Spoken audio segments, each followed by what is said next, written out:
बच्चों, अभी काफ़ी देर से संतों के, भक्तों के, माताओं के भजन और विचार सुनने को मिल रहे। यथार्थ में संत सम्राट सदगुरु कबीर साहब एक महामंत्र में जगाते हुए कहते हैं, मलिया गिर की वास से, मलिया गिर की वास से बैंधा ढाक पलास, बैना कबहुन बींधिया जुग जुग रहिया पास। बताते हैं मलियागिर एक पर्वत होता है, उस पर जो भी वृक्ष उगाता वो चंदन बन जाता। वृक्ष की विशेषता नहीं होती है, विशेषता मलियागिर पर्वत की है। वहाँ की ऐसी मिट्टी है, उसमें जो भी वृक्ष उगेगा उसमें सुगंधी आएगी और वो चंदन बन जाता। बैंधा ढाक पलास, कोई भी वृक्ष ढाक का, पलास का उगाए वो चंदन बन जाएगा निश्चित। कबीर साहब इसमें एक तर्क लगा देते, बैना कबहुन बींधिया जुग जुग रहिया पास। बैना कहते हैं बांस को। उसी मलियागिर पर्वत पर अगर बांस भी उगाए और वो जुग जुग मलियागिर के पहाड़ पर बना रहे, लेकिन वो चंदन नहीं बन पाता। कबीर साहब वैज्ञानिक तथ्य पर और उदाहरण देकर बड़े सरल तरीके से वास्तविक सत्य तथ्य को समझाने का प्रयास करते।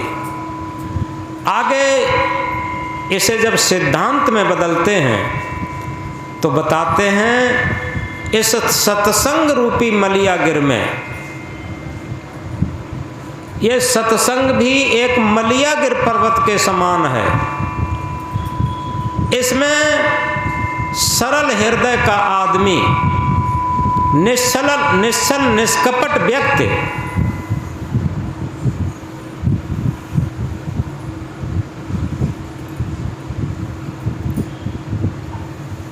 कोई भी व्यक्ति सरल तरीके से आकर बैठ जाए तो उस पर थोड़ा बहुत प्रभाव जरूर पड़ेगा। कबीर संगत साधु की ज्यों गंदी का वास, जो कुछ गंदी दे नहीं तो भी वास सुवास। सदगुरु कबीर साहब इंकलाब करके कहते हैं, साधु की संगत, साधु किसी ड्रेस और वेश को नहीं कहते। साधु आप लोगों की भी ड्रेस में हो सकते, ऐसा नहीं कोई ड्रेस और वेश पहन लिया तो साधु हो गए। कबीर साहब क्या कहते हैं, साधु होना चाहिए पक्का होए के खेल, कच्ची सरसों पेर के खली भयाना तेल। अगर साधु मार्ग में आए हैं तो पक्का होकर के खेलें। आगे वो उदाहरण देते हैं, जैसे कच्ची सरसों को पेरा जाए कोलू में तो कच्ची सरसों की न खर बनेगी न तेल बनेगा। इसी तरीके से जो कच्ची साधुता है वो केवल स्वार्थ के लिए है और अपनी मन इंद्रियों की लोलुपता के लिए है, और जो पक्की साधुता है वो मन इंद्रियों के आयाम से पार होकर के निष्कपट, निश्चल, निर्द्वंद, निर्विकार होकर के, निष्काम होकर के अपने आत्म स्वरूप के चिंतन के लिए, आत्म स्वरूप की स्थिति के लिए है। अन्यथा ये इतने बड़े बड़े राजे महाराजे, इन्हें क्या पड़ी थी जो गद्दियां छोड़ छोड़ करके और ये फक्कड़ हुए? इसका कारण यही था कि जो दुनिया में सबसे बड़ा पद है, सबसे बड़ी संपत्ति है, वो यही है साधना का मार्ग, साधु का मार्ग, भक्ति का मार्ग। कबीर साहब क्या कहते हैं, अरब खरब लो द्रव्य हो उदय अस्त लो राज, अरब खरब लो द्रव्य हो उदय अस्त लो राज, भक्त महातम ना तुले ये सब कौने काज। अरब से खरब तक द्रव्य हो जाए, उदय से अस्त तक राज हो जाए, लेकिन भक्ति की महिमा के समतुल्य ये धन नहीं हो सकता। संग चले सोई धन है प्यारे, छूट जाए सोई माया, कर ले कमाई ऐसी जो साथ जा सके। यथार्थ में मरने के बाद मन इंद्रियों की गुलामी साथ नहीं जाएगी, अपनी स्वार्थपरता साथ नहीं जाएगी, और जो शरीर की आराम तलबी, सुखाध्यास, घटाध्यास, ये सब लोलुपताएं ये केवल संस्कारों को बिगाड़ती हैं। ये भी जन्म बिगाड़ती हैं और अगला जन्म भी बिगाड़ती हैं निश्चित। मनमानी को पूरी कर रहा सुखी कब कौन, मनमानी को पूरा करके आज तक कोई दुनिया में सुखी नहीं रह सका, और जो भी सुखी हुआ है मन को मार करके ही सुखी हुआ। और इसीलिए गुरु का बंधन लगाया। धर्म क्षेत्र में सबसे बड़ा गुरु का बंधन है, और वो इसीलिए है कि हम मन की गुलामी में न चल पाएं। तो वहीं पर पहुँचे, मलिया गिर की बांस से बेंधा ढांक पलाश। मलियागिर पर्वत पर कोई भी साधारणतया भी वृक्ष उगाए वो चंदन बन जाता, लेकिन सदगुरु उसमें तर्क के साथ कहते हैं, बेना कबहून बींदिया जुग जुग रहिया पास। बांस जुग जुग तक मलियागिर पर्वत पर खड़ा रहे, लेकिन वो चंदन नहीं बनेगा। सदगुरु कहते हैं वो चंदन क्यों नहीं बनेगा, उसमें पग पग पर गांठें हैं, और दो गांठों के बीच में पोलापन है, इसलिए वो चंदन नहीं बनता। इसी तरीके से सत्संग रूपी मलियागिर में जो सहज तरीका से अहंकार रहित होकर के एक सरल हृदय लेकर के, पवित्र अंतःकरण लेकर के उपस्थित हो जाते हैं, तो गंधी जो कुछ नहीं दे तो भी वास सुवास। गंधी कहते हैं सेंट बेचने वाले को। सेंट बेचने वाला आए और वो सेंट उतार करके रखे अपने झोला, अपनी मोटरी, और हम कुछ न लें और न वो कुछ दे, और तब भी सुगंध तो मिल ही जाएगी। इसी तरीके से रहनी गहनी संपन्न संत, आचरण संपन्न संत, अगर उनकी संगत थोड़ी देर सरल हृदय से अगर कर ली जाए तो निश्चित है हम न ग्रहण करना चाहें, और साधु की तरफ से एक वाक्य भी बोला न गया हो, और तब भी उनकी रहनी गहनी की जो सुगंध है, मानवीय सद्गुणों की सुगंध है, वो हमें मिल ही जाएगी। इसलिए सदगुरु कबीर देव कहते हैं कि हमें छल कपट की गांठ से और अहंकार के पोलापन से दूर रहना चाहिए, अन्यथा हम बेना के समान होंगे, यानी बांस के समान होंगे। कितना सरल उदाहरण दिया है, हर आदमी समझ सकता। जहाँ छल कपट की गांठ होंगी, जैसे बांस में पग पग पर गांठें होती और दो गांठों के बीच में पोलापन होता, तो सबसे पोलापन क्या है, जितना जिस व्यक्ति में अहंकार होगा वो उतना अंदर से पोलापन है उसके अंदर, और जिसके अंदर पोलापन है वो प्रेम नहीं करेगा, वो स्वार्थ का प्रेम करेगा। याद रखें, कोई भी हो वो स्वार्थ का प्रेम करता है, वो सच्चा प्रेम, निष्काम प्रेम उसके अंदर हो ही नहीं सकता। तो छल कपट की गांठों से रहित होकर, अहंकार के पोलापन से रहित होकर के हम साधु की संगत करें, ये जीवन की बहुत बड़ी उपलब्धि होती है। और जब तक हमारे अंदर स्वार्थ पनपता है, निश्चित है मैथिली सुन गुप्त की भाषा याद करें। वही मनुष्य है जो कि मनुष्य के लिए मरे, वही मनुष्य है जो कि मनुष्य के लिए मरे, यह पशु प्रवृत्ति है जो कि आप ही चरे।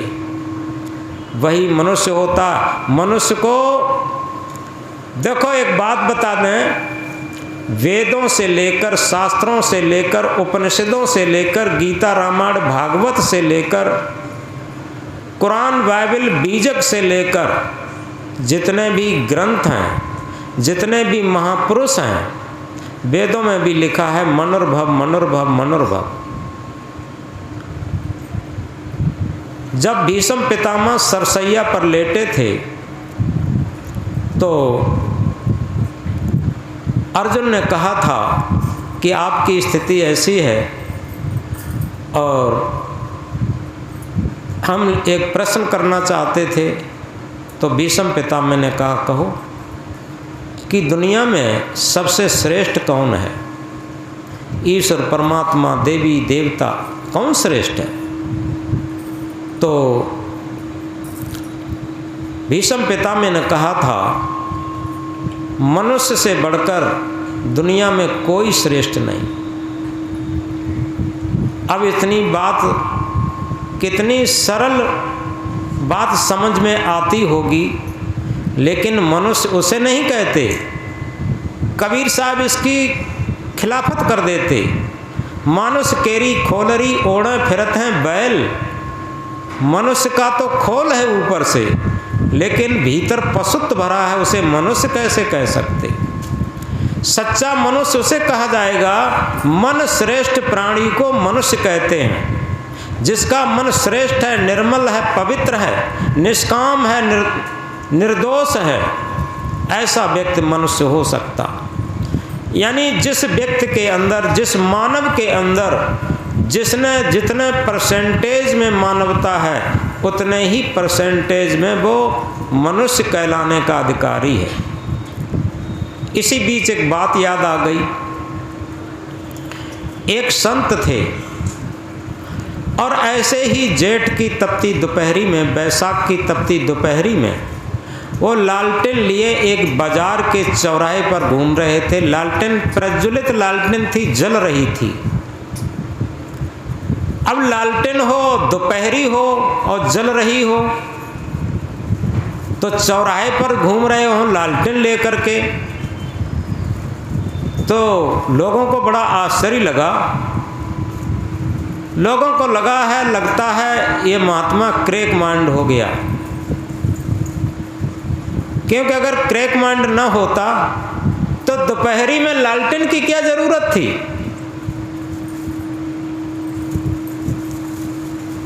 तो आखिर किसी व्यक्ति को पूछने की हिम्मत न पड़ी। लेकिन नए लड़के तो नए लड़के होते हैं। नए लड़कों ने महात्मा को घेर लिया और घेर करके कहा कि महाराज, क्या दिमाग अपसेट हो गया है? क्या आपको बरेली ले जाना पड़ेगा? क्योंकि बरेली में पागल लोगों को ठीक किया जाता है, पागल लोगों का अस्पताल है। तो ये कहा कि महाराज आपका दिमाग क्या अपसेट हो गया है कि आपको बरेली ले जाना पड़ेगा? महात्मा जी ने कहा क्यों, बात क्या है भाई? कि बात ये है, दोपहरी का टाइम और दोपहरी के टाइम में तुम ये लालटेन लेकर क्यों घूम रहे? इसका क्या काम? अब महात्मा जी ने कहा कि तुम्हें नहीं मालूम? कि हमें तो नहीं मालूम कि हम आदमी को खोज रहे, आदमी कहीं मिल जाए, मानव कहीं मिल जाए, मनुष्य कहीं मिल जाए। अब तो नए लड़कों ने सबने हंसी बनाई कि वास्तव में बिल्कुल क्रैक माइंड है। हर बाजार में, हर चौराहे पर, हर किराए पर आदमी जाम के जाम से जूझ रहा है, कंधे से कंधा रगड़ करके निकल रहा है और इन्हें आदमी नहीं दिखाई देता। ये तो बिल्कुल पागल है। और आदमी ढूंढने के लिए उपचार क्या है कि दोपहरी में लालटेन लिए घूम रहा है, ये तो बिल्कुल पागल है। तो नए लड़कों ने बड़े व्यंग्यात्मक कहा कि भैया महात्मा को पकड़ो और इन्हें ले चलो, ये तो बिल्कुल पागल है, इन्हें बरेली हॉस्पिटल में मेंटल हॉस्पिटल में इन्हें भर्ती किया जाएगा। अरे बताओ, बाजार में इतनी भीड़ है, कंधे से कंधा रगड़ के लोग निकल रहे हैं, निकलना मुश्किल है, जाम के जाम से जूझ रहे हैं और इन्हें आदमी नहीं दिखाई देता। तब तक लड़कों की बातचीत होते देख करके कुछ समझदार लोग आ गए, पढ़े लिखे लोग आ गए, कुछ विवेकी लोग इकट्ठे हो गए। आखिर बात क्या है, एक महात्मा से ये नए उम्र के लड़के क्यों झगड़ रहे हैं? तो बात फिर चर्चा हुई कि महाराज क्या बात है? तो उन्होंने कहा कि ये लड़के कहते हैं कि तुमको हमें बरेली ले जाना पड़ेगा मेंटल हॉस्पिटल में। क्यों? कि हम ये लालटेन लेकर के आदमी को ढूंढ रहे। तो पढ़े लिखे समझदार लोग थे, तो उन्होंने कहा बात तो लड़कों की सही मालूम पड़ती है कि आप एक एक बात करके पहले बताएं। ये भरी दोपहरी है और इस टाइम लालटेन का क्या काम कि हम आदमी को खोज रहे। तो उन्होंने कहा एक बात बताओ महाराज, हर चौराहे तिराहे पर पूरे बाजार में जाम लगा रहता, आदमी कंधे से कंधे रगड़ के चलता, तुम्हें आदमी नहीं दिखाई देता? तो उन्होंने वही बात कही। उन्होंने कहा कि मानुष केली खोलरी ओढ़े फिरत हैं बैल। ये मनुष्य के खोल में पशु घूम रहे हैं, आदमी कहाँ है? आदमी तो उसे कहते हैं वही मनुष्य है जो कि मनुष्य के लिए मरे, यह पशु प्रवृत्ति है जो कि आप ही चरे। वही मनुष्य है जो कि मनुष्य के लिए मरे। आज कम तौलना, घूसखोरी, बेईमानी, राजनी, डाकाजनी, झूठ, छल फरेब, ये सब मनुष्य का स्वभाव है क्या? संत ने कहा अरे ये तो पशु भी इतने बेवफा नहीं होते। अगर कुत्ता पालते हो तो कुत्ता भी शाम को उसे रोटी खिलाना भूल जाओ और रात में कोई चोर आ जाए तो कुत्ता दानेदार है, वो ये नहीं कहेगा मेरे मालिक ने शाम को रोटी नहीं खिलाई है तो हम भूखे ना, चोर से घर को बचाएं ना, ऐसा नहीं सोचेगा। वो जरूर भूखेगा, चोर से बचाएगा। पशु आज भी बहुत दानेदार हैं, वफादार हैं, प्राकृतिक जीवन जीते हैं। अगर सही तरीके से पूछा जाए तो मनुष्य जितना बेवफा हो गया है उतना दुनिया में कोई भी बेवफा नहीं है। वो अपने रक्त को ही भूल गया। यथार्थ में अगर एक उदाहरण से बात साफ समझ में आ जाएगी, उदाहरण तो थोड़ा समझने के लिए होता है। सार जिस तरीके से हम कहा करते हैं किलो से आटा तौला जाता, आटा खाया जाता, किलो खाया नहीं जाता, वाट खाया नहीं जाता, इसी तरीके से कोई भी उदाहरण समझने के लिए होता। एक बार ऐसा हुआ कि एक कोई महापुरुष टाइप का व्यक्ति और सबसे पहले पशुओं के पास गया जहाँ जंगल के काफ़ी पशु इकट्ठे थे और उनसे कहा कि भैया एक बात बताओ, सभी पशु लोग इस पूरी सृष्टि में, प्रकृति में तुम्हें सबसे ज़्यादा दुनिया में भय किसका लगता और दुख किससे सबसे ज़्यादा है? कौन प्राणी है जिससे तुम्हें सबसे ज़्यादा भय हो, सबसे ज़्यादा दुख हो, जिससे तुम परेशान भयभीत रहते हो? तो सब पशुओं ने मिलकर के कहा कि हम पूरी सृष्टि में किसी से दुखी नहीं हैं।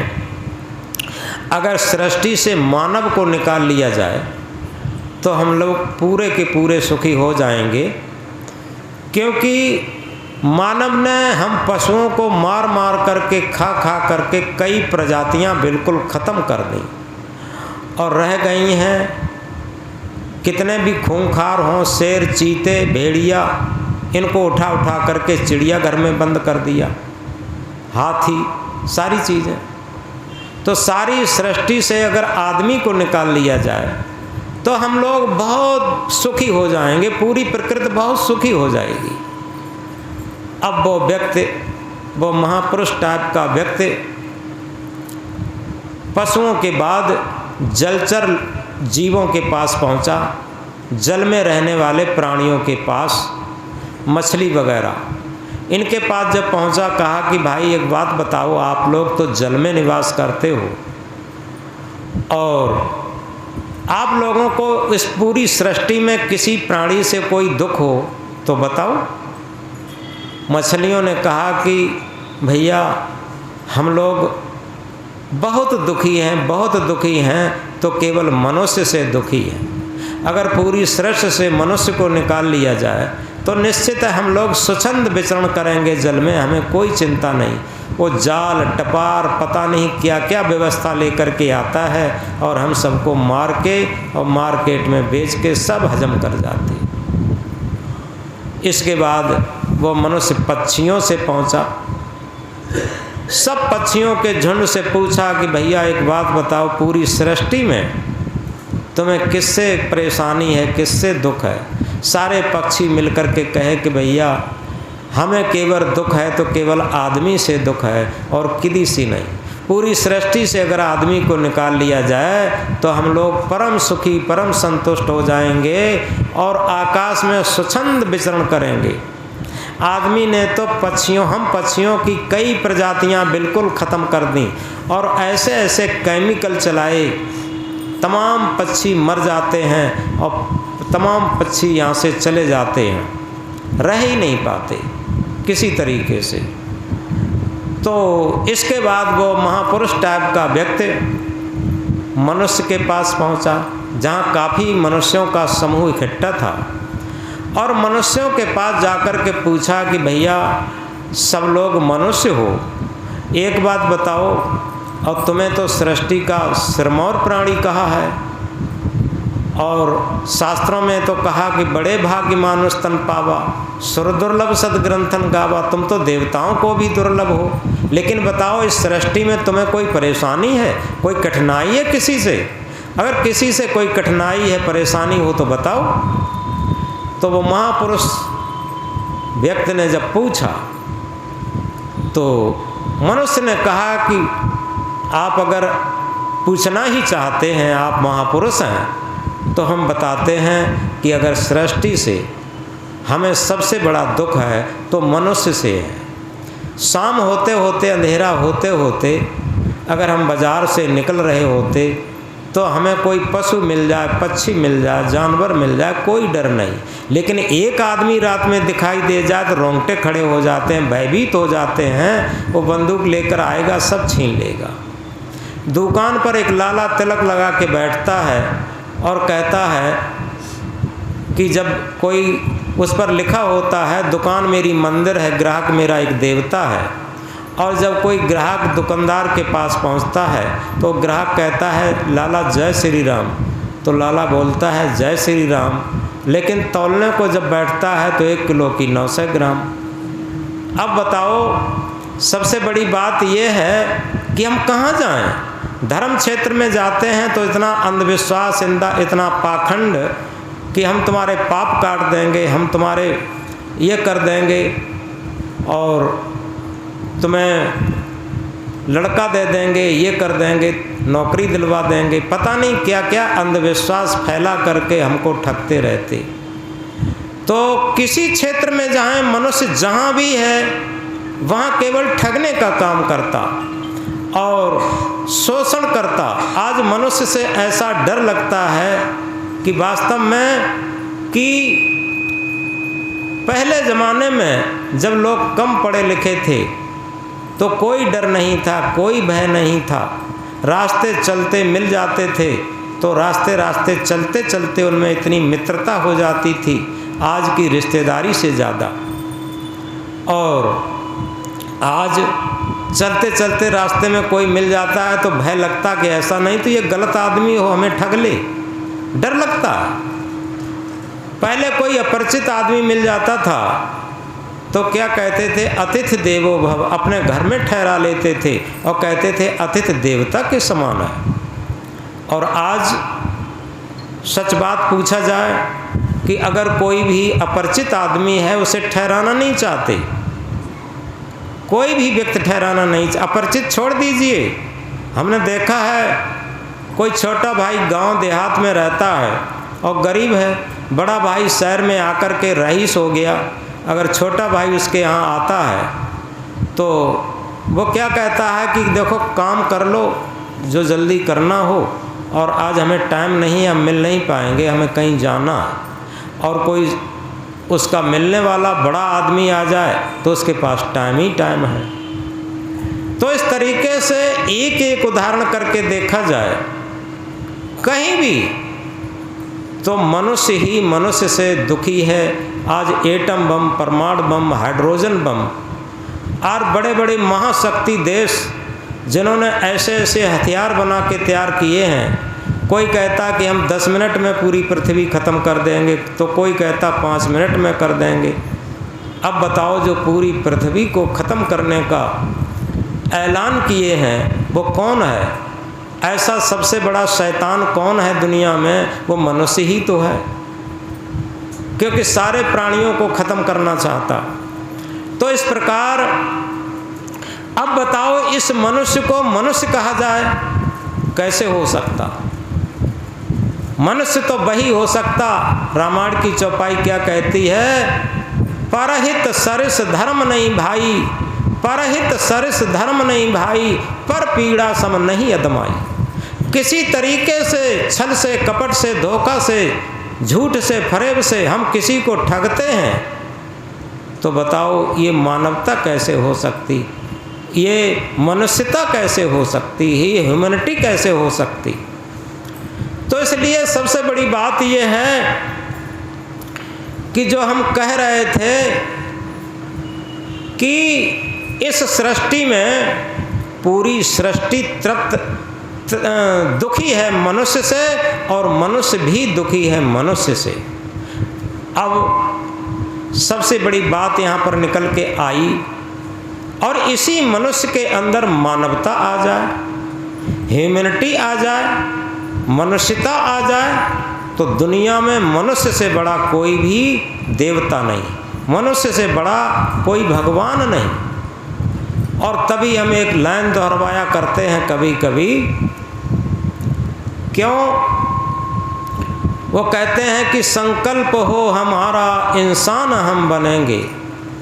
केवल हम पढ़े लिखे हैं, पद पर प्रतिष्ठित हैं,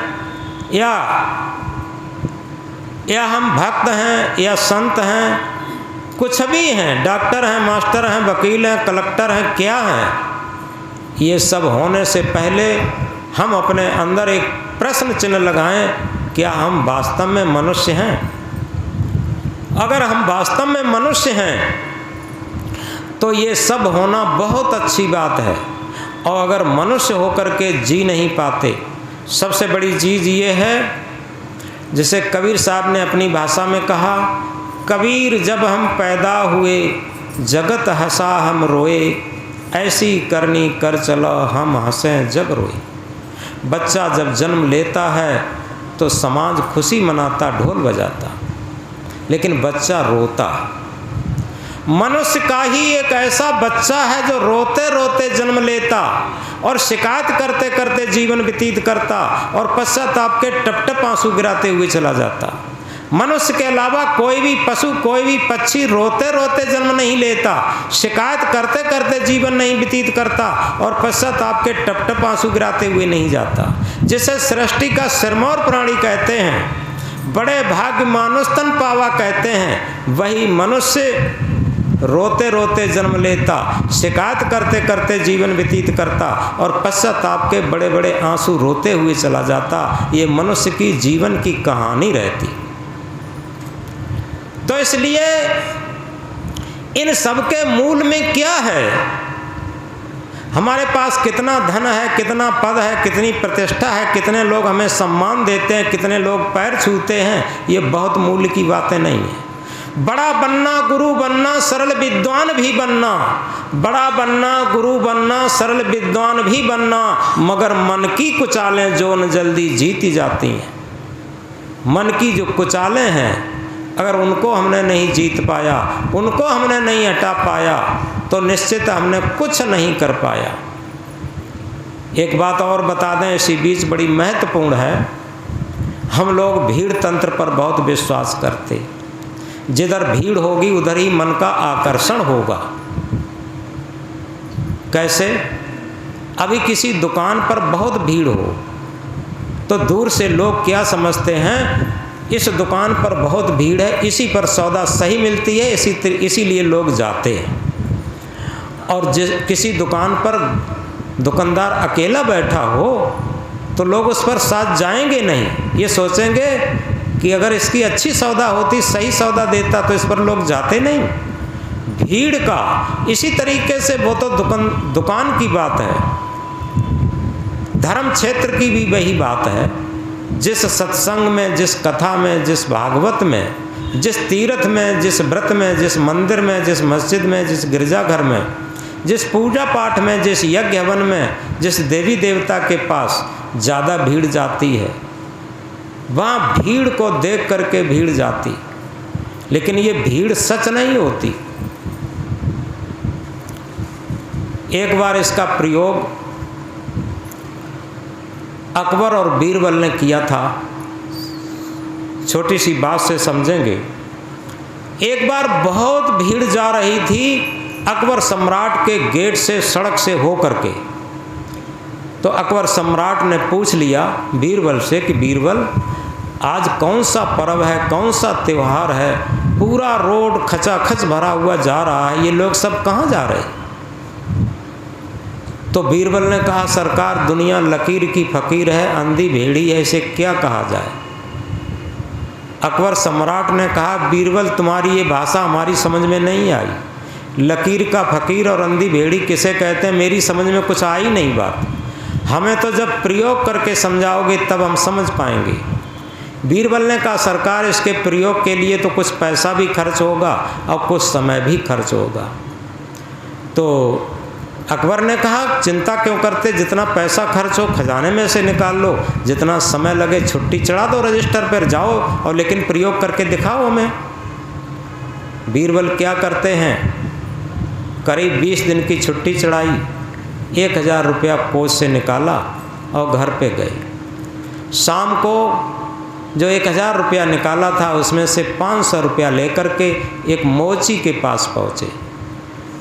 मोची जानते हैं, जो जूता बनाता, मोची के पास, मोची की दुकान पर पहुँचे और बीरबल ने कहा कि मोची, तुम हमें जानते हो? मोची ने कहा, सरकार, आपको कौन नहीं जानता, आप अकबर सम्राट के मुख्यमंत्री हैं, आपको कौन नहीं जानता? कि मेरा एक बहुत बड़ा काम है। कि बताओ सरकार, मैं बिल्कुल कर दूंगा, लेकिन काम बड़ा है सो है, लेकिन उसमें एक गुप्त बात यह है कि उसे दुनिया में किसी को हवा न लगे, तुम्हारे घर वालों को भी। उसने कहा, सरकार, किसी को नहीं लगेगी। बताओ कि तुम्हें एक जूते की जोड़ी तैयार करनी है जिसकी लंबाई 1.5 हाथ हो और जो ऐसा खुशनुमा डिजाइनदार हो, जिसमें ऐसे बेल बूटे कड़े हों जिसे विश्व में किसी ने न देखा हो। 1.5 हाथ लंबा आज तक विश्व में किसी ने देखा होगा। तो मोची ने कहा, ठीक है सरकार, हम ऐसा ही बना देंगे। बीरबल ने कहा, देखो, हम तुम्हें 500 रुपये दे रहे। तो मोची ने कहा, सरकार, 500 रुपये तो बहुत होता। उस टाइम 500 रुपये का बहुत मूल्य था।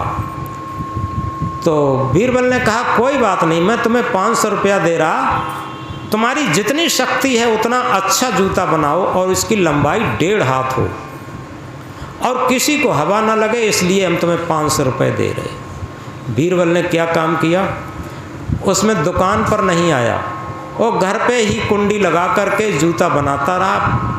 10-15 दिन में उसने जोड़ी बना करके तैयार कर ली और बहुत सुंदर, बहुत खुशनुमा, बहुत डिजाइनदार, बेल बूटे कड़े हुए 1.5 हाथ लंबाई की एक जोड़ी जूते की बना के तैयार कर ली। और जब जोड़ी तैयार हुई तो बीरबल के लिए सूचना की बीरबल आए। एक कपड़े में लपेटकर, एक बोरे में बंद करके बीरबल उस जोड़ी को अपने घर पे ले गई। घर पे ले जाने के बाद क्या करते हैं बीरबल, 3 बजे उठे और 3 बजे उठ कर के जो शहर की सबसे बड़ी मस्जिद थी उसमें पहुँचे और उसी जोड़ी में से एक जूता उसकी जो विंडो थी, खिड़की थी, उसी में से डाला है चुपचाप। उस समय कोई जगता नहीं था। जब उसमें मस्जिद में डाला है तो 4 बजे के टाइम जब अजान लगाने का होता है, अजान उर्दू का शब्द है, अजान कहते हैं पुकार को। एक मुल्ला उसमें अजान लगाता है, तो अजान लगाने के लिए मुल्ला जैसे ही गेट खोल के अंदर प्रवेश किया तो देखता क्या है कि 1.5 हाथ लंबा एक जूता खुशनुमा डिजाइनदार पड़ा हुआ है। उसका माइंड खटका, एकदम माइंड में आया कि इतना बड़ा लंबा जूता दुनिया में, विश्व में किसी मानव का तो हो ही नहीं सकता। निश्चित है रात में इस मस्जिद में खुदा आया है, क्योंकि इतना लंबा इतना बड़ा जूता खुदा का ही हो सकता, दूसरे का तो हो, मानव का तो हो ही नहीं सकता सृष्टि पर। रात में खुदा आया और जैसे ही हम नापाक मनुष्य मस्जिद के अंदर प्रवेश किए तो खुदा हमें दर्शन न देने के कारण जल्दी जल्दी भागा, एक जूता पहने चला गया और जल्दी के कारण एक जूता छूट गया। ये खुदा का जूता है, ये कोई मामूली बात नहीं है। उसने आइडिया लगा लिया। अब क्या था, वो अजान लगाना तो भूल गया, उस जूते पर ही मस्तक टेकने लगा, छाती से लगाने लगा। ये खुदा नहीं मिले कोई बात नहीं, लेकिन खुदा का जूता तो मिला। अब थोड़ी देर जो इतने नमाजी भाई थे वो सब क्रम से इंतज़ार देख करके आए कि आज अजान नहीं लगी, मुल्ला बीमार हो गया क्या। सब टाइम पर उपस्थित हुए और जैसे ही उपस्थित हुए मुल्ला बैठा था, कहा कि भाई आज तुमने अजान नहीं लगाई। कि अजान क्या लगाते, आज हमें खुदा का जूता मिल गया। दिखाया, सब आश्चर्यचकित हुए कि वास्तव में ये तो खुदा का ही जूता है। जब ये बात कही तो सब आश्चर्यचकित हो गए। अब नमाज पढ़ना भूल गए, सभी खुदा के जूता के दर्शन करते, उसकी सिजदा करते, छाती से लगाते, मस्तक टेकते। खुदा नहीं मिले, खुदा का जूता तो मिला। अब 20 दिन इधर पूरे हो गए, भीड़ भाड़ होने लगी। जब 20 दिन पूरे हो गए, छुट्टी ख़त्म हुई, बीरबल अकबर के यहाँ अपनी ड्यूटी पर पहुँच गए। जब ड्यूटी पर पहुँच गए तो एक दिन ड्यूटी के देने के बाद एक दिन क्या होता है कि अकबर ने पूछा कि बीरबल क्या अभी प्रैक्टिकल हुआ कि नहीं, कि अभी नहीं सरकार। चलो कोई बात नहीं। तब तक क्या होता है कि धीरे धीरे वहाँ क्या हिंदू क्या मुसलमान सभी लोग जूता के दर्शन करते और चढ़ौना चढ़ाते। धीरे धीरे वहाँ कभी काफ़ी चढ़ौना चढ़ने लगा, काफ़ी पैसा आने लगा। अब उस पैसे को लेकर के आपस में बंटवारा के लिए उनमें पदाधिकारियों में आपस में झगड़ा होने लगा। तो जिस मुल्ला को जूता मिला था वो कहता है ये पूरा का पूरा चढ़ौना है हमारा है, क्योंकि जूता सबसे पहले हमें मिला। दूसरे लोग कहते हैं नहीं नहीं, ये जूते पर हमारा अधिकार है, क्योंकि हम इसके बड़े अधिकारी हैं, बड़ा पद है। अब इस बात को जब झगड़ा होने लगा, ये सूचना अकबर सम्राट तक पहुंची। अकबर सम्राट ने बीरबल से पूछा, बीरबल तुमने कोई नई बात सुनी? बीरबल ने कहा क्या बात सरकार? कि मैंने सुना है कि शहर की जो सबसे बड़ी मस्जिद है उसमें खुदा का जूता रह गया, और क्या हिंदू क्या मुसलमान सभी लोग खुदा के जूता के दर्शन करते और उस पर चढ़ौना चढ़ाते, उसकी सिजदा करते, और धीरे धीरे वहाँ झगड़ा होने लगा। और हम चाहते हैं कि हम भी जूता के दर्शन करते। तो बीरबल ने कहा सरकार सुना तो हमने भी था, लेकिन हमने कोई ध्यान नहीं दिया। अकबर सम्राट झल्लाए कि क्यों नहीं ध्यान दिया, ये तो बहुत महत्वपूर्ण बात थी, मोस्ट इम्पोर्टेंट बात थी, जरूर चलना चाहिए। तो अकबर सम्राट के लिए सवारी सजाई गई। अब जब सवारी सजाई गई, अकबर सम्राट वहाँ पर पहुँचते हैं तो सारी भीड़ शांत रहती है। तब तो चढ़ाना कम था, लेकिन जैसे ही चढ़ाना हटा करके और जूता निकाल करके अकबर सम्राट के हाथ में दिया गया तो 1.5 हाथ लंबा खुशनुमा डिजाइनदार बेल बूटे कड़े हुए जूता को जैसे ही अकबर सम्राट ने देखा, कहा निश्चित ये खुदा का ही जूता है, विश्व में किसी व्यक्ति का तो हो ही नहीं सकता। उन्होंने छाती से लगाया और उसे चूमा और मस्तक टेका और चढ़ाने के रूप में वहाँ पर कई मोहरें चढ़ा दी। चले आए। अब मोहरों को लेकर के पूरा झगड़ा हो गया। पहले तो कम कम हो रहा था, लेकिन अब पूरा झगड़ा हो गया और झगड़े की पूरी खबर जो अकबर सम्राट तक पहुंची। अकबर सम्राट ने बीरबल से कहा, बीरबल पुलिस को लेकर जल्दी जाओ, नहीं तो झगड़ा हो गया तो बहुत खून खराबा होगा। बीरबल जाते हैं पुलिस को लेकर के और सबको इंगित करके कहते हैं, देखो ये खुदा का जूता है और इसका पूजा हुई है, इसमें किसी की हिस्सा कसी नहीं होगी और पद के अनुसार नहीं होगी।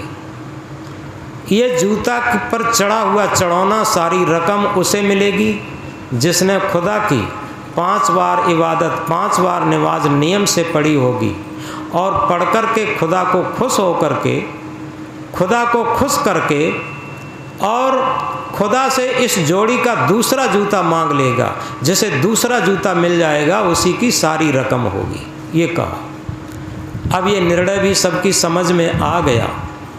अब सभी लोग क्या थे, उस निर्णय के अनुसार अपनी इबादत करना शुरू कर दिए, अपनी नमाज अदा शुरू कर दिए और इबादत करते करते काफ़ी लंबा टाइम हो गया, कहीं जूता न गिरा। तो भूखे प्यासे खिसिया कर फिर झगड़ा होने लगा और फिर झगड़े की नौबत आने पर फिर सूचना पहुंची। फिर अकबर सम्राट के पास सूचना गई। अकबर सम्राट ने बीरबल से कहा, बीरबल तुमने कैसा झगड़ा शांत किया। बीरबल ने कहा, सरकार अब की बार फिर नहीं होगा। बीरबल दोबारा जाते हैं। जब दोबारा जाते हैं तो बीरबल ने बात जो कही तो ऐसा लगा कि मानो जैसे नहीं कहते हैं घाव पर नमक छिड़क देना। बीरबल ने कहा, हमें लगता है कि आप लोग नकली इबादत करते थे, अगर असली इबादत की होती तो अभी तक खुदा का जूता गिर गया होता। तो वो सब लोग खिसियाए बैठे थे, हिंदू भी थे मुसलमान भी थे, सभी लोग थे, खिसियाए बैठे थे। ये कहा, तुम बड़ी भारी भक्त बनते हो, ये तुम्हारा सब निर्णय गलत है, तुम ही जोड़ी का जूता मिला दो, तुम ही सारी रकम ले जाना, क्योंकि उन्हें मालूम था कि अब जोड़ी का जूता मिलने का नहीं। तो बीरबल ने कहा, देखो भाई, हमारे गुरुजी ने हमें कुछ भजन ध्यान अपने तरीके से बताया है और यदि कहीं भजन ध्यान करने से और खुदा खुश हो गए और उन्होंने जूता गिरा दिया तो सारी रकम मेरी होगी कि हाँ तुम्हारी होगी, ले जाना। अब क्या था, उन्होंने कहा कि देखो भाई माफ़ करेंगे, आज हम नहा धोकर के भी नहीं आए हैं, हम सुबह, हमारा भजन ध्यान सुबह के ब्रह्म मुहूर्त बेला में ज़्यादा होता है, हम सुबह को आएंगे नहा धो कर के और अपना भजन ध्यान करेंगे। ठीक है। बीरबल चले गए। 3 बजे जगे, नहाए धोए और बगल में वही जो घर पे जोड़ी का जूता रखा था बगल में दाबा और ऊपर से चादरा ओढ़ लिया, दिखाई न दे। चादरा ओढ़ करके और गुनगुनाते हुए चले आ रहे हैं। जब मस्जिद के पास आए तो उन्होंने कहा, देखो भाई, अंदर से सभी लोग निकल आओ बाहर और इसमें झाड़ू लगा दो, थोड़ा पानी छिड़क दो और हम एकांत में भजन करेंगे। जब तक हमारा ध्यान भजन होगा तब तक कोई भी बातचीत नहीं करेंगे। सब लोग शांत बैठ गए।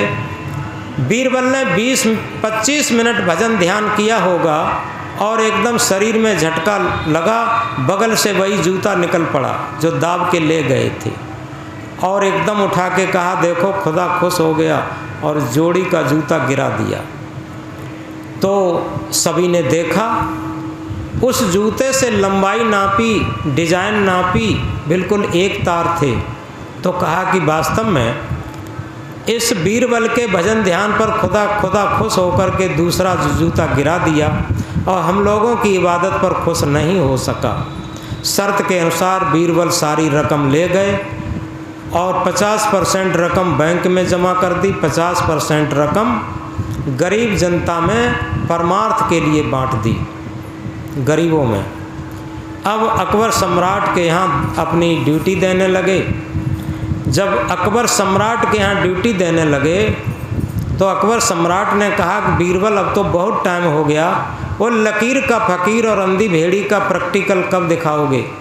तो बीरबल ने कहा सरकार वो तो हम दिखा चुके, आप समझ नहीं पाए। बीरबल ने कहा क्या दिखा चुके?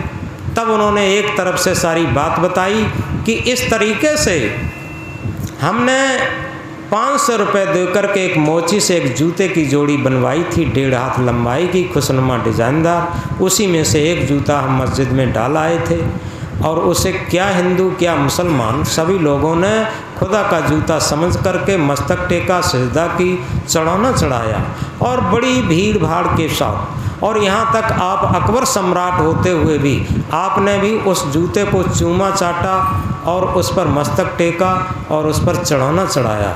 इसी को कहते हैं लकीर का फ़कीर और दुनिया अंधी भेड़ी, क्योंकि वास्तविक बात कुछ थी और वास्तविक बात कुछ समझते रहे।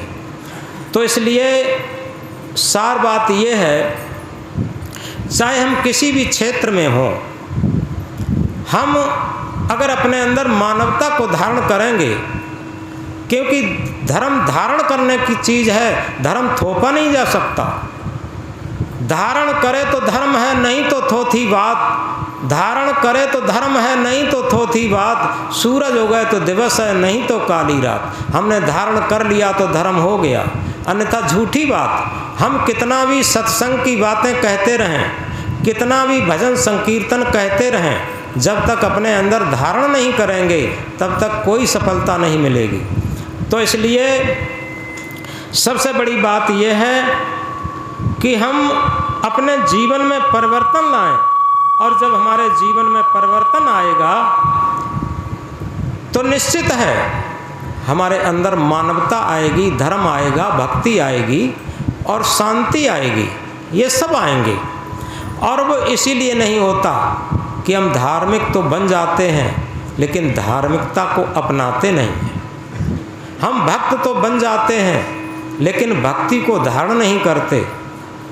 हम गुरु को तो बहुत मानते हैं लेकिन गुरु के बताए हुए सूत्रों पर नहीं चलते, गुरु की बताई हुई बात पर नहीं चलते। हम किसी को मानते हों लेकिन उसके मानने से काम नहीं चलेगा जब तक उसे हम जानेंगे नहीं। सबसे बड़ी बात यह है कि आज विज्ञान इतना बढ़ गया है कि देश विदेश की, चंद्रमा सूर्य की सारी बातें हमने जान ली, लेकिन सबसे बड़ी बात, क्या हम अपने मन को जानते हैं? क्या हम अपने आप को जानते हैं? यथार्थ में जानो अपने आप को, खोजो अपने आप, अपने को जाने बिना मिटे नहीं संता। हम सब कुछ जान लें, जितने भी शास्त्र हैं सब जान लें, सारे तीर्थ जान लें और सारी पूजा पद्धतियां जान लें, सारे यज्ञ हवन जान लें, लेकिन जब तक अपने आप को जान करके अपने मन को निर्मल नहीं करेंगे, मन को पवित्र नहीं करेंगे और अपनी आत्मा रूपी गुरु की बात को हमारा ही मन नहीं मानेगा। अगर हमारा ही मन अपने अहंकार में न तो अपनी बात मानेगा, अपनी आत्मा की बात मानेगा, न संत गुरु की बात मानेगा, न शास्त्रों की बात मानेगा, न धर्म भक्ति की बात मानेगा, लेकिन अपने मन की बात दूसरों को मनवाने की कोशिश करता है। दुनिया माने न माने, केवल हम माने। दुनिया सुधरे कि न सुधरे, लेकिन हम सुधरें। दुनिया जागे कि न जागे, लेकिन हम जागें। दुनिया भजन भक्ति करे कि न करे, लेकिन हम करें। और उसी के लिए हम कहा करते हैं, झांक रहे सब इधर उधर, अपने अंदर झांके कौन, दुनिया सुधरे सब चिल्लाते, निज को आज सुधारे कौन। पर उपदेश कुशल बहु तेरे, पर उपदेश कुशल बहु तेरे, निज पर आज विचारे कौन। हम सुधरेंगे जग सुधरेगा, इतनी सी बात विचारे कौन। एक संस्कृत के श्लोक में बात आती है, शैले शैले न माणिक्यम मोतिकम न गजे गजे, साधवो नहीं सर्वत्र चंदन न बने बने। हर पहाड़ पर मणियाँ नहीं होती, शैले शैले न माणिक्यम, हर पर्वत पर मणियाँ नहीं प्राप्त होती, और मौतिकम न गजे गजे, हर हाथी के मस्तक पर गजमुक्ता नहीं होता। साधवो नहीं सर्वत्र चंदन न बने बने, हर वन में चंदन नहीं होता। और साधवो नहीं सर्वत्र, साधुओं की बहुत भारी भीड़ नहीं होती। बहुत साधना करने के लिए, साधु होने के लिए और अपने स्वस्वरूप आत्म स्वरूप पर चलने के लिए बहुत कम लोग हो पाते। केवल अपनी मन इंद्रियों की गुलामी के लिए, अपनी हठता पूर्वक जीवन चलाने के लिए अधिक किसी क्षेत्र में आए। तो बहुमत की बात पर बात चल रही थी, थोड़ी बात कहकर के बात बंद करेंगे। सत्य और धर्म में 2.5 अक्षर हैं, असत्य और अधर्म में 3.5 अक्षर हैं। आप देखें, 3 में बहुमत माना जाता, असत्य और अधर्म का बहुमत से आधा अक्षर है, सत्य और धर्म में बहुमत से आधा अक्षर कम है। अब इससे सिद्ध क्या हुआ? अधर्म और असत्य का हमेशा बहुमत रहा है और रहेगा, और धर्म और सत्य का न कभी बहुमत रहा, न है, न होगा। लेकिन बहुमत संसार की चीज है और एक मत आध्यात्मिक चीज है। कैसे? उदाहरण से समझें। जैसे रात्रि का समय होता है तो रात्रि में असंख्यों हम विद्युत के साधन प्रकाश के कर लेते, असंख्यों तारागण खिलाते, और यहाँ तक चंद्रमा भी निकल आता। रात्रि के समय ये असंख्यों प्रकाश के साधन, चंद्रमा सहित, तारों सहित, विद्युत के साधन, जनरेटर के साधन, जितने भी प्रकाश के साधन हैं और भी साधन मिला दिए जाएं, ये सारे असंख्यों प्रकाश के साधन मिलकर, ये बहुमत के साधन प्रकाश के मिलकर के एक रात्रि को दिन में नहीं बदल पाते। और जब एक सूर्य उदय होता तो रात्रि को दिन में बदल देते। इसी तरीके से और सूक्ष्म में आ जाइए, हमारा ये शरीर है, जीवन है, ये शरीर बहुमत की चीज है। इसमें 5 तत्व, 25 प्रकृति, 160 हड्डियां, 72,000 नाड़ियां और छोटे छोटे अवयव असंख्यों हैं। ये शरीर बहुमत का है और इसमें अंदर ड्राइविंग शक्ति, सत्य सत्ता, चेतन सत्ता, आत्म सत्ता, वो एक मत की चीज़ है। अगर ये एक मत की चीज़ आत्मा निकल जाए तो ये बहुमत का शरीर क्या करेगा बताओ? अपने शरीर पर बैठी हुई मक्खी नहीं उड़ा सकता, क्या कर सकता इस आत्मा के बिना? तो इस तरीके से हम केवल बहुमत की तरफ मन का आकर्षण रहता। ये मन बहुमत से बना, इसीलिए इसका मन बहुमत की तरफ रहता। अशुद्ध मन बहुमत की तरफ जाता, ये अकेले में बैठते से कभी नहीं अच्छा लगेगा। अब हम मेन पॉइंट पर आ रहे। इस मन को कभी भी अकेले में बैठने को अच्छा नहीं लगता। इसे गप लड़ाने के लिए कई लोग चाहिए। कुछ लोगों को मैंने देखा ताश खेलने लगते, उनसे कहो कि तुम ताश खेलते, क्या करें महाराज, टाइम नहीं कटता। अब इन्हें पूछो, ये कहा जाए बुद्धि का दिवालिया हो जाना।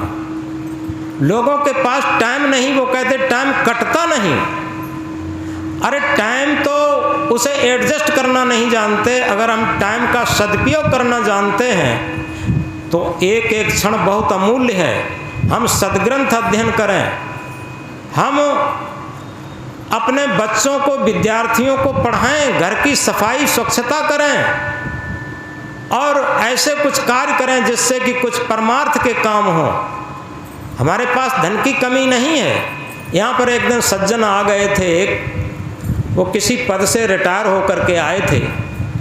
हमने थोड़ा परिचय पूछा, यहीं मैनपुरी में एक जगह बताया, तो उन्होंने एक कहा कि महाराज कई लोगों से बात की तो लोगों ने कहा आप कबीर आश्रम पर चले जाया करो, वहाँ सत्संग भी होता है और वहाँ संत भी रहते हैं और आपका टाइम भी पास हो जाया करेगा।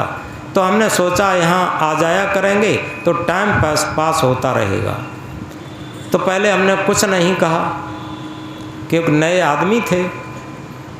फिर उन्हें कुछ प्रसाद दिया। प्रसाद देने के बाद कुछ चर्चा होती रही। फिर हमने उनका पद पूछा, कहाँ से रिटायर हुए, कितनी तनख्वाह, कितनी पेंशन, कितने परिवार में बाल बच्चे, क्या है, कैसा, ये पूछे बाद में मैंने कहा इस आश्रम को क्या आपने टाइम पास करने की जगह मान लिया है? अब वो शक पकाए। हमने कि ये आश्रम टाइम पास करने की जगह नहीं है। आप पढ़े लिखे होते हुए ऐसी बात कर रहे। यहाँ टाइम का सदुपयोग किया जाता। अगर टाइम का सदुपयोग करने की जगह है तो यही आश्रम की पद्धति होती है। और ये जहाँ ताश खेले जाते हो, जुआ खेला जाता हो, शराब पी जाती हो, बीड़ी तंबाकू पी जाती हो, ये सब कार्य किए जाते हो, वो टाइम पास करने की जगह होती हैं। अगर टाइम पास करना है तो वहाँ जाइए। हमने कहा तुम क्या करते हो? तो कुछ नहीं, रोटी पानी खा पी लेते हैं, लेटे बैठे रहते हैं और इधर उधर घूमते रहते हैं, टाइम पास करते हैं। तो शाम हो जाती। तो हमने कहा तुम अपने जीवन के भी दुश्मन हो और अपने जीवन के अमूल्य श्वासों के भी दुश्मन हो। कैसे? हमने कहा देखो तुम्हारे लिए कोई काम नहीं है तो आज से ही तुम्हें हम काम बता रहे। सबसे पहले सदग्रंथ लो। तुम भोजन करने के बाद कुछ सदग्रंथ अध्ययन करो और सदग्रंथ अध्ययन करने के साथ कुछ ऐसा समय बनाओ जिसमें गरीब विद्यार्थियों को निःशुल्क पढ़ाओ और कुछ ऐसा करो कि गरीब हैं, दीन दुखी हैं, इन्हें कुछ ऐसी परमार्थ की भावना से कुछ इनका उपकार करो और अपने बच्चों के ऐसे संस्कार बनाओ जिससे कि उनके अंदर अच्छे संस्कार बने। जीवन में महल मकान बना लेना, घोड़ा गाड़ी इकट्ठा कर लेना, सोना चांदी इकट्ठा कर लेना, ये बहुत छोटी चीज़ें हैं। कभी विचार करके देखें कि हमारे जीवन में हमारे संस्कार कैसे हैं, हमारे परिवार के, हमारे बच्चों के संस्कार कैसे हैं। दुनिया में सबसे बड़ी पूंजी है हमारे अच्छे विचारों की, अच्छे कर्मों की, अच्छे संस्कारों की। जब हमारे अच्छे विचार होंगे, अच्छे कर्म होंगे, अच्छे संस्कार होंगे, अब बताओ इतना सब करने में आपके समय का सदुपयोग होगा कि नहीं होगा? तो बोले कि महाराज आपने बिल्कुल सही कहा, हमें जगह दिया और हम तो गलत सोच रहे थे। तो हमने कहा यही कीजिए और बीच बीच में मिलते रहिए, कुछ पुस्तकें ले लीजिए। और पुस्तकें दर्पण होती हैं अपने जीवन को समझने के लिए। हमारा जीवन कितना गंदा है, कितना साफ है, पुस्तकों में से पता लग जाता है। तो इस तरीके से उनकी बात समझ में आई। तो हम ये कहना चाहते हैं कि हमारे पास हमें ये अमूल्य जीवन मिला है और इस जीवन में परिवार के लोगों में भी अनेक विचार, अनेक संस्कारों के लोग इकट्ठे होते हैं। लेकिन यथार्थ में अगर महापुरुषों के जीवन को हम याद करें, एक एक महापुरुष ने कितने लोगों के अशुद्ध विचारों से शुद्ध विचार कर दिए, अशुद्ध कर्मों से शुद्ध कर्मों की तरफ से प्रेरित कर दिया और कितने अशुद्ध संस्कारों से शुद्ध संस्कारों की तरफ प्रेरित कर दिया। उनका कितना बड़ा हम लोगों के जीवन में योगदान है। हम सुबह को बैठ करके क्या उनके प्रति कुछ प्रार्थना कर सकते हैं कि ऐसे महापुरुष, ऐसे तपस्वी लोग जिन्होंने अपने जीवन को मोमबत्ती की तरीके से गला गला करके हमको प्रकाश दिया, क्या याद कभी कर सकते हैं? ये प्रार्थना सच्ची होगी, इसमें क्या होगा? हमारा अहंकार गलेगा। हमें क्या लगता है कि हमारे पास कोई आदमी आकर बैठ जाए, उसे हम इतना ज्ञान पिरो दें कि वो हमें समझे कि ये बहुत बड़े गुरु हैं, बहुत बड़े ज्ञानी हैं। सच बात ये है, ये ज्ञान नहीं अज्ञान है। सच्चा ज्ञान वो है कि हमसे बड़े ज्ञानी हैं, उनके लिए हम प्रार्थना कितनी करते हैं? जितनी हम प्रार्थना करते हैं उतना ही हमारा अहंकार गलता है, और जितना हमारा अहंकार गलेगा, निश्चित समझ लो उतना ही हमारे अंदर भक्ति के संस्कार अंकुरित होंगे। ये अपने आप है। हम ज्ञान चाहे विश्व का ज्ञान रट लें, जैसे गधे पर तमाम पोथी लाद दें, गधा बहुत पोथियों का वजन ले जा सकता, लेकिन गधा ज्ञानी नहीं हो सकता। इसी तरीके से अपने मन रूपी गधे पर कितने ही ग्रंथ हम रटा दें, लेकिन ये मन ज्ञानी नहीं होगा। मन तभी ज्ञानी होगा जब इसके अंदर प्रार्थना उतर जाएगी, महापुरुषों की तरफ उसके आदर्श का प्रकाश इस मन को प्रकाशित कर देगा। ये शुद्ध मन हो जाएगा, निर्मल मन हो जाएगा, पवित्र मन हो जाएगा। तो बाद में थोड़ी बात कह करके बात बंद करेंगे। भूले मन समझ के लाद लदनिया, भूले मन समझ के लाद लदनिया, भूले मन समझ के लाद लदनिया। गा रहे हैं लेकिन समझ नहीं रहे। कौन सी लदनियाँ? कुछ संस्कारों की लदनियाँ। रात दिन हम राग द्वेष छल कपट बेईमानी धूर्ताई ठगाई करके बड़े खुश होते और अपना स्वार्थ चलाते। ये लदनियाँ है, मन पर लद रही है। भूले मन समझ के लाद लदनिया, भूले मन समझ के लाद लदनिया।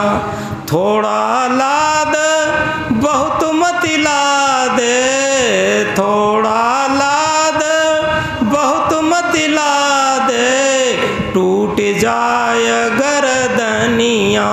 भूले मन समझ के लाद लदनिया, भूले मन समझ के लाद लदनिया।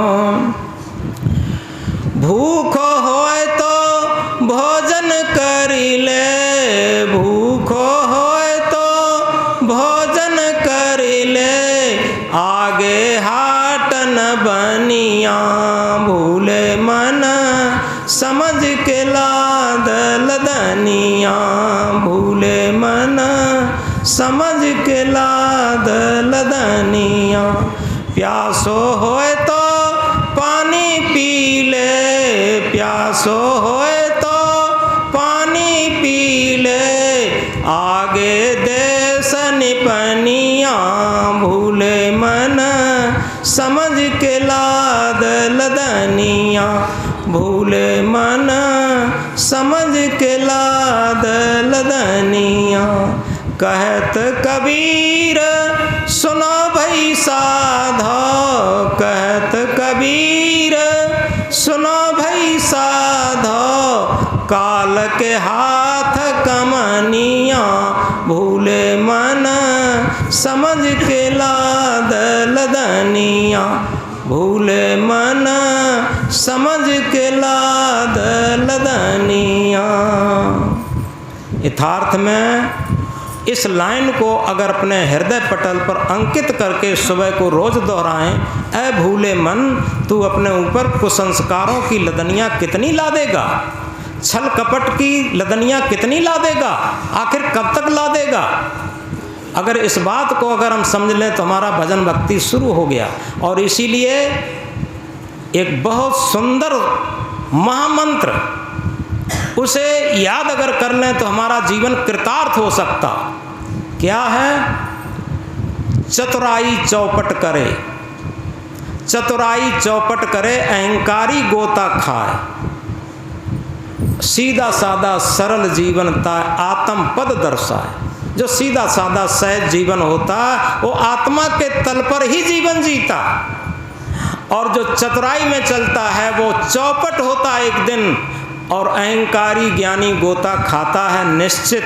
ये बहुत ऊंचा मंत्र है। याद रखें, चतुराई चौपट करे, अहंकारी गोता खाए, सीधा साधा सरल जीवनता आत्म पद दर्शाए। बोलो सदगुरु कबीर साहब की।